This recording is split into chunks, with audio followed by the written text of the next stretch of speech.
If you watched our show yesterday, we had a conversation about the drama dealing with Shea Moisture's ad that features several white women. The CEO of the company came on the show after Black Twitter went hard blasting Shea Moisture for this. Now, they eventually pulled the ad and made an apology on their Facebook page. Some customers still were not happy after yesterday's conversation. Nope, not buying it. Brother, ads are vetted before we see them. Marketing department failed. You failed us by allowing this. That was one of the tweets that we got. Others supported the idea of what Shea is trying to do, acknowledging the company must grow market share to compete. So we talked with Sundial's founder and CEO, Richelieu Dennis, about this, and here is the second part of our interview. So Richelieu, this what was interesting about this whole issue with the ad that you guys put out.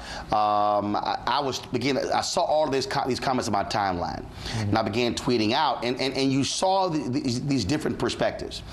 You had some folks who said that white women don't have the same hair issues as black women, so this should not have been in the ad. There were some people who felt that the sister who was in the ad, well, some said she was mixed, some said, well, she really wasn't black, and so it should have been a dark-skinned sister.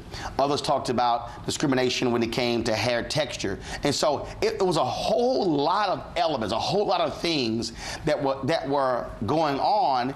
And then I had some other sisters who posted a second ad that you guys also released. Take a look.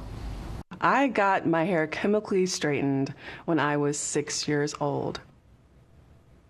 It was kind of an indirect way of saying that me showing up the way that I am is not okay. So Richelieu, looking at two different ads and then looking at the nuance in this conversation, it really is interesting and intriguing to see how this thing just took off, and it probably had to catch you guys off guard. Yeah, I mean, I think this is a very culturally important conversation, and natural hair and black women in hair is a very important part of our culture and expression of self. And so anything that doesn't show an understanding of that, I think would receive this type of these types of responses. And again, for us is we're not changing our formulas, we're not changing the consumer that we serve, even as we grow. But we're in a position of where if we don't grow, the things that people love about Shea Moisture, the millions of dollars that we invest in our community commerce projects in Ghana and the educational scholarships that we provide to folks here in America would not be sustainable over time as more and more multinationals come into the marketplace and take share and take shelf and can outspend us. I mean, just standing in the green room waiting, I saw ads from Dove, from Pantene, specifically targeting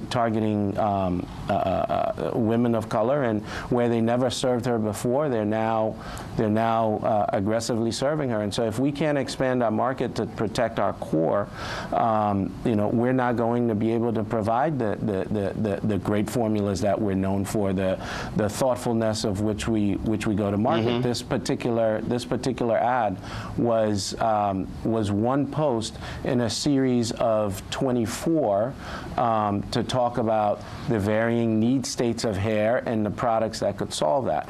And so I think seeing this one by itself in the way that it appeared certainly was what sparked, I think, a lot of the debate and a lot of the conversation. Davis? Well, so, I'm a black woman. I clearly have natural hair. I have to say that when I saw the ad, I was confused. I originally thought, when I'm looking at like 4 different white women in the ad, who are complaining about either being a redhead or a blonde, which I'm not. Right. It made me think that maybe this isn't the right product. I mean, just the brand dissonance did not make sense to me. I thought I was mistaken, number one. And then when I figured out that I wasn't mistaken, that it really was your product, the next major question I had in my mind was, who approved this ad? I mean, were there any black women in the room when somebody took a look at this before it was made public? Yeah. So again, this was a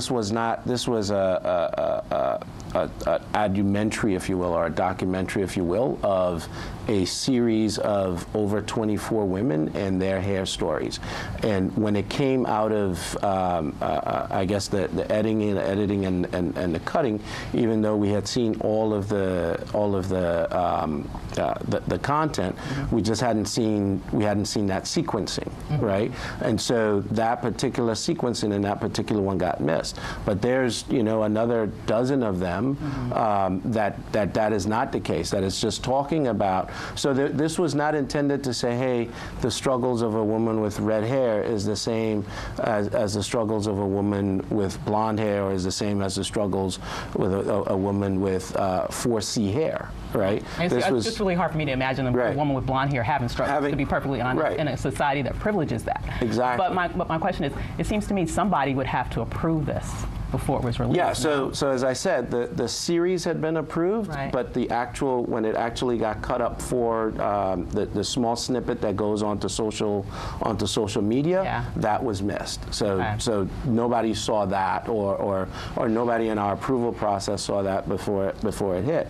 And so the thing is about, and again, this wasn't, as I said, to compare struggles or to talk about struggles as much as to talk about need states, right? What do I need for my hair versus what somebody else needs for their hair.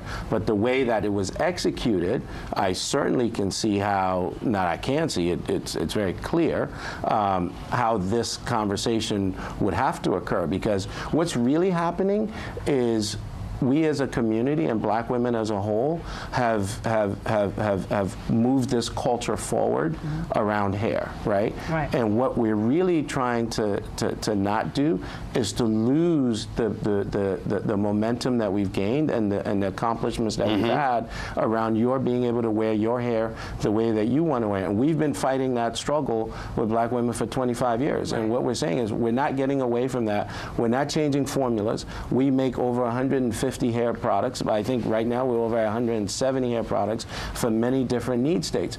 But if we're not allowed to grow, we won't be able to keep innovating. You will end up back. So if you remember, back in the 70s and in the 80s, we had black hair care companies, black-owned hair care companies. They all got bought. Right, and they stopped innovating, and all you could find on the shelf were relaxers. Yeah. Right? I don't think anybody's against growth. Hold tight 1 second. I want to bring in from Chicago the CEO of Strategic Solutions International, Romina Brown. Romina, how you doing? I am doing well, Roland. Thank you. How are you? So you first of all, you do some consulting for Carol's daughter. So I want to say that as well. And so I want to get your thoughts on this, because again, it was a when you hear Richelieu talk about a series of ads telling the stories of 24 different women, and then all the conversation was just on this 1 minute snippet, not the totality. It was very interesting, literally watching the dialogue back and forth as I begin to throw out questions to folks and seeing how this thing evolved. Your thoughts? Well, my thoughts are that it was, I guess, commented on and reacted to in isolation. And perhaps in seeing the entire series, the responding group may not have been as outraged as they were. So I think just to see that execution in isolation is really what caused this. I'm sure this is not what the brand intended. So when it was very, very interesting. So I had some people, as I was tweeting back and forth, they said this is a product, this is a company that targets black women. So I then asked, I said, okay, so should they put out ads or feature stories of folks who are not black to expand their marketplace? And some folks said yes, some folks said no. Here's a black-owned business. And so if we're talking about growing a black-owned business, do we only focus just on black folks? Or do we also say, wait a minute, just like white-owned businesses can come in and compete for black dollars, shouldn't a black-owned business compete for white dollars? Yeah.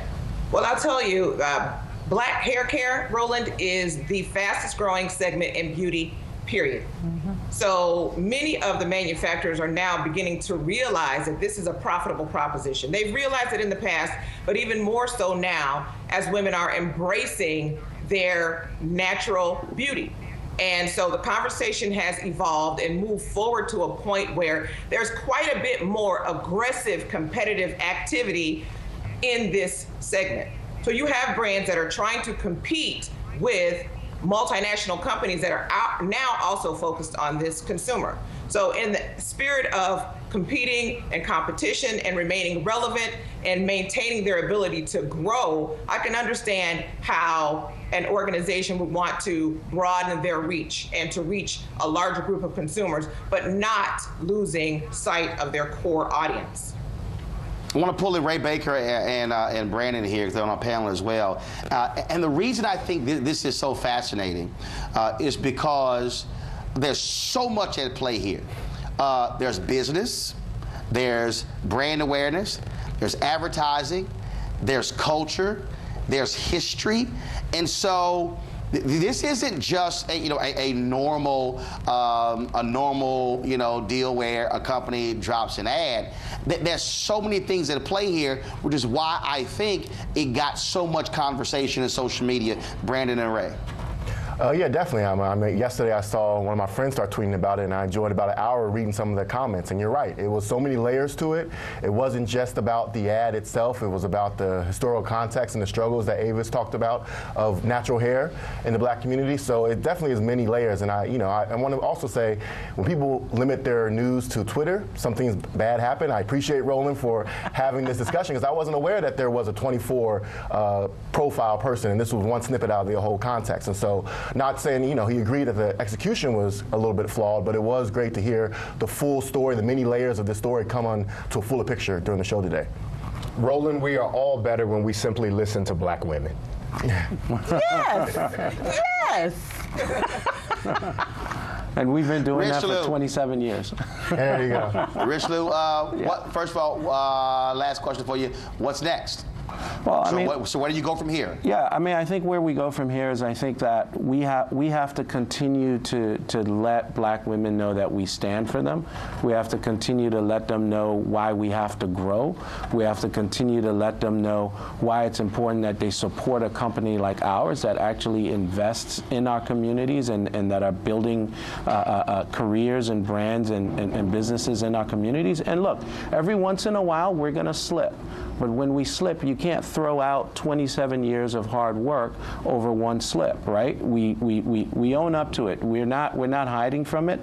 This was not executed the way that we intended, although we are being very clear that in order for us to stay relevant, we have to grow, and we service need states and all hair types, and we're going to continue to focus on serving those need states and hair type with African women and their needs at the core of our brand and our business. But you cannot erase what we've done for this community over 27 years because we had a slippage in a Facebook post, right?